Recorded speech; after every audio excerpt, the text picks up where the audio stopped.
quatrième dimanche de Carême.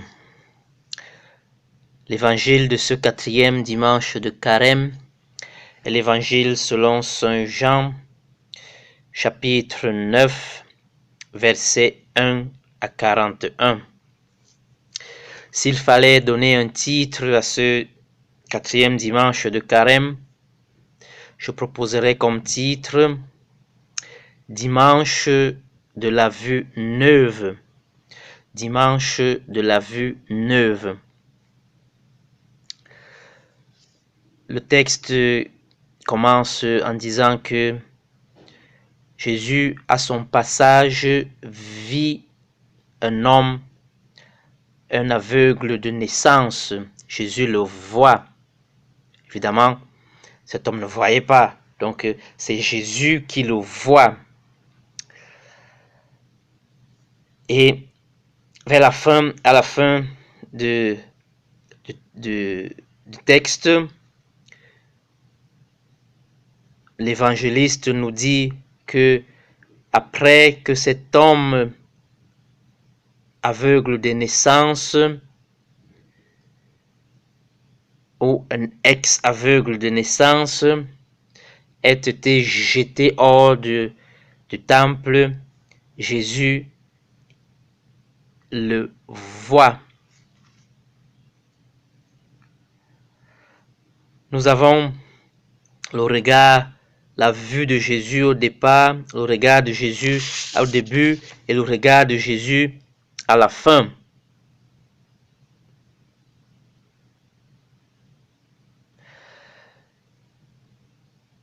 On a comme l'impression que tout le texte est parcouru par le regard de Jésus, que le regard de Jésus est le cadre dans lequel le texte est raconté. Le texte est écrit, que tout le récit est narré.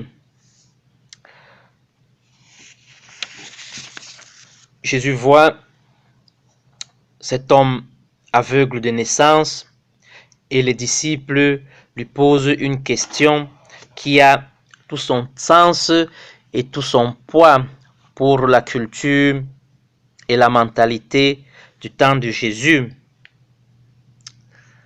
selon laquelle une personne qui avait un mal physique, un handicap, l'avait parce que ses parents ou lui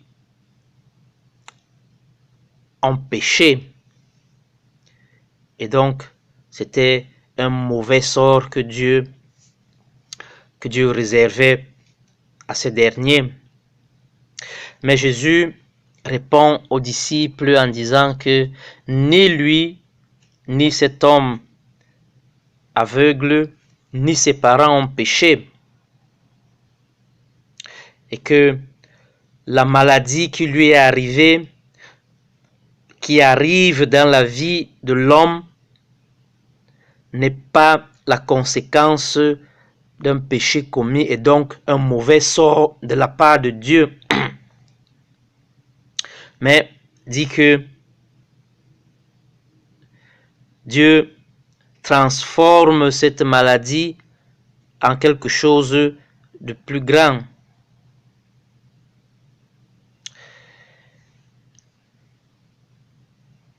Une vue neuve. Jésus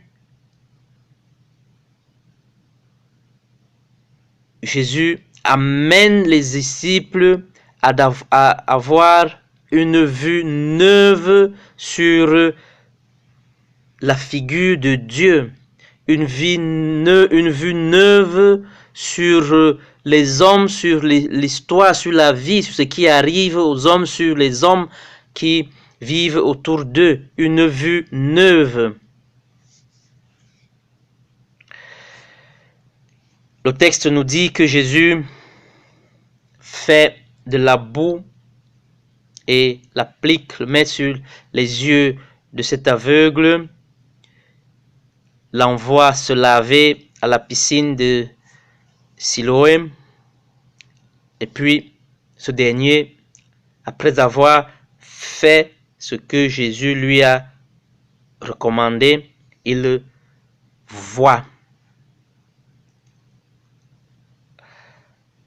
Jésus a rendu la vue à cet homme aveugle. Jésus lui a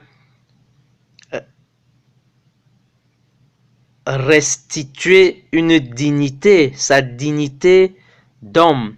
Jésus l'a libéré de cette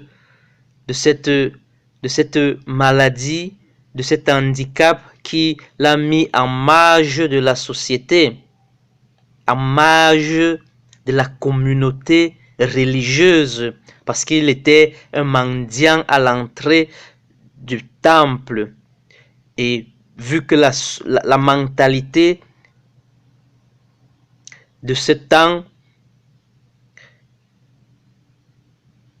voyait l'handicap, la maladie comme un mauvais sort de la part de Dieu, donc il ne pouvait pas entrer dans le temple parce que il fallait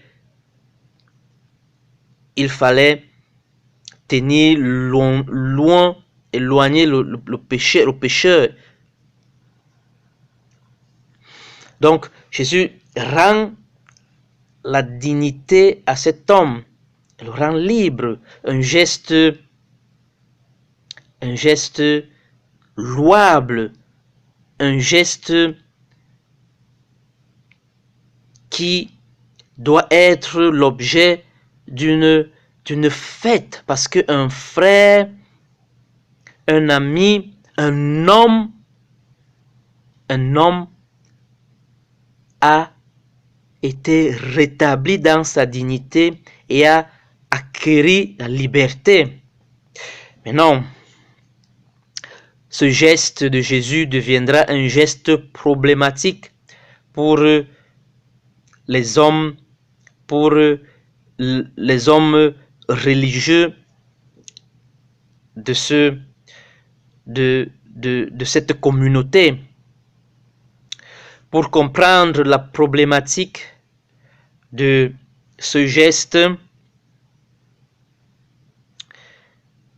il faut tenir en considération une parole, le sabbat. Le geste que Jésus accomplit advient un jour de sabbat, de jour où les Hébreux, où les hommes doivent se reposer, ne doivent faire aucun travail, aucun effort.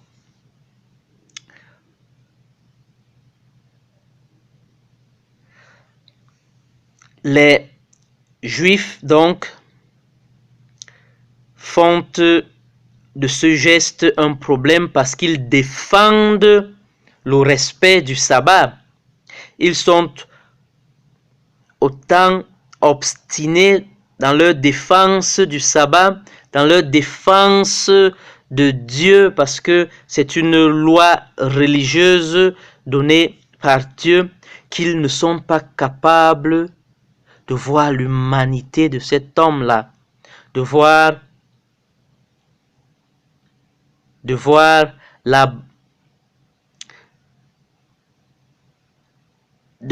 beauté de l'humanité qui a été restituée à cet homme, qu'ils ne sont pas capables de voir en cet homme un frère, un homme tout simplement.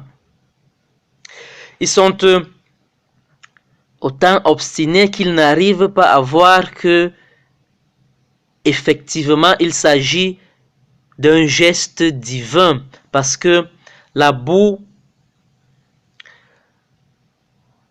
la terre que Jésus avait utilisée rappelle le geste de la création. Donc il s'agit d'une nouvelle création. 1. 2. Ils sont autant obstinés qu'ils ne parviennent pas à voir que les textes religieux, les textes sacrés, notamment Exode 20 et Deutéronome 5, parlant du sabbat, dit que le sabbat pour Exode 20, est un jour de dignité, est un jour où en se reposant, est un jour où nous en entrant dans le repos de Dieu qui se repose après avoir créé l'homme et la femme et demande à l'homme de se reposer pour conserver cette dignité, nous rétablir l'homme dans sa dignité.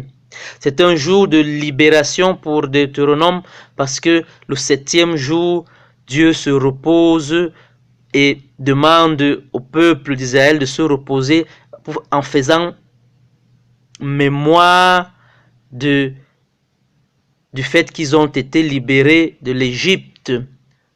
Donc, le repos, c'est entrer dans le grand geste libérateur de Dieu. C'est ce que Jésus a fait. Jésus a rétabli à cet homme sa dignité. Jésus l'a rendu libre. Donc, un geste divin.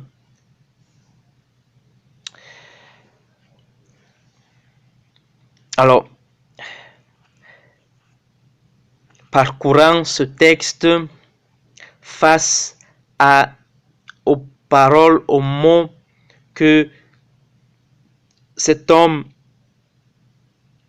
cet aveugle de naissance guéri, doit utiliser pour se défendre contre l'accusation de cet homme qui se dise homme de Dieu, on ne peut pas être ému de voir comment, au lieu plutôt d'être encouragé de faire la fête pour cet homme qui a été rétabli dans sa dignité, il est accusé simplement du fait qu'il a été guéri de sa maladie. Il est accusé parce qu'il voit,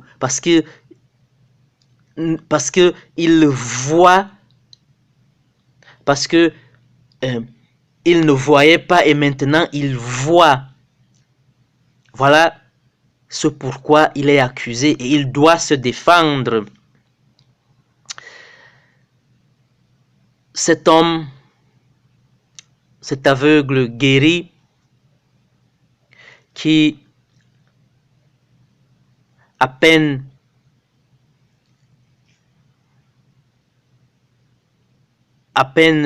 il est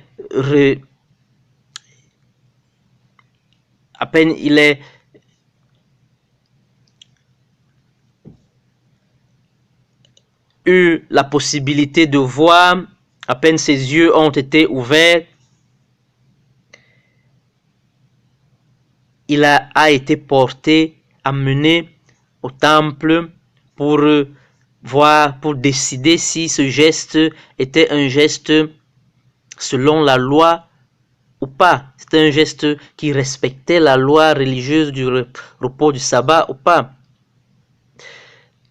Ses voisins, dit le texte,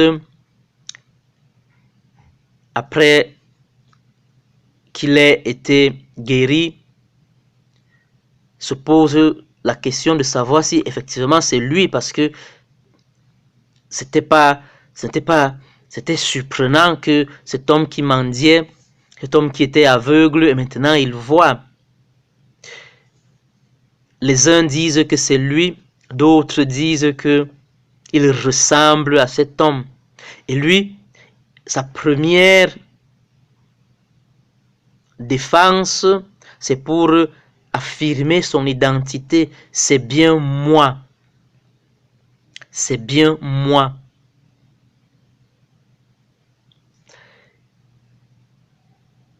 Il le dit avec fermeté. Il le dit la nouveauté de sa vie avec fermeté. Devant ces pharisiens et ces juifs, il raconte ce qui lui est arrivé. Il n'a pas eu le temps de voir physiquement à qui Jésus ressemblait. Il ne peut pas le décrire. Il ne peut pas le décrire physiquement. Il ne peut pas décrire son physique parce qu'il n'a pas eu le temps de le voir. Donc, tout ce qu'il peut dire, tout ce qu'il dit pour se défendre, c'est ce que Jésus a opéré dans sa vie. Il l'a touché, il lui a parlé, il lui a demandé d'aller se laver, il est allé se laver et il voit. Il ne peut que raconter ce que Jésus a opéré dans sa vie, ce que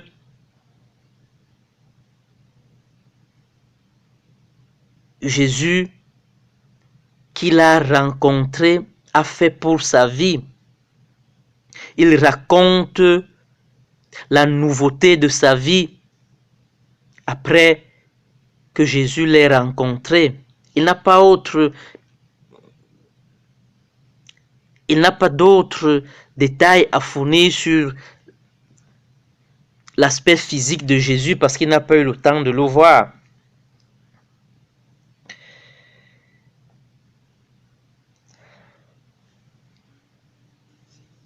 Une vue neuve parce que cet homme voit pour la première fois. Il ne s'agit pas d'une vue nouvelle, c'est-à-dire le fait d'avoir amélioré l'ancienne vue. C'est une vue nouvelle. Et cet homme, pour la première fois, voit. Et ce qu'il voit en premier, c'est peut-être paradoxal, c'est son histoire, c'est son identité, c'est sa nouvelle vie. C'est la première chose qu'il voit. Ce qu'il voit en premier, c'est ce que Jésus a opéré dans sa vie. C'est ce que Jésus a fait de sa vie. Il voit la nouveauté de sa vie.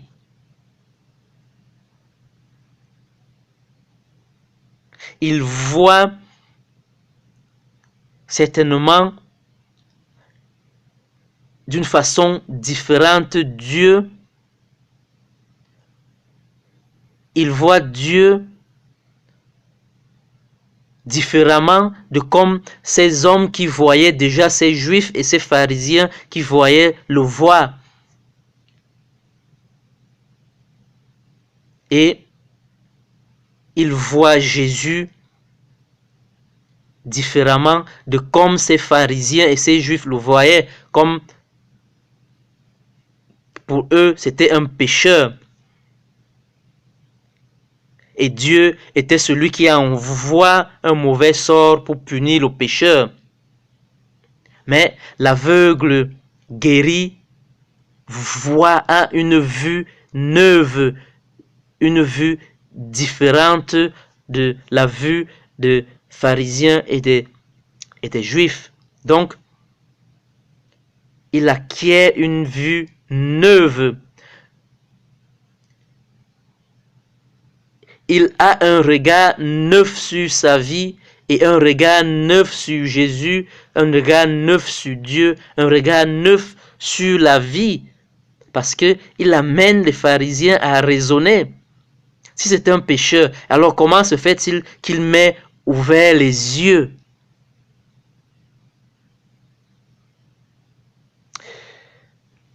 Au 4e dimanche de Carême, nous invite à voir avec les yeux de Dieu, à voir à travers les yeux de Jésus.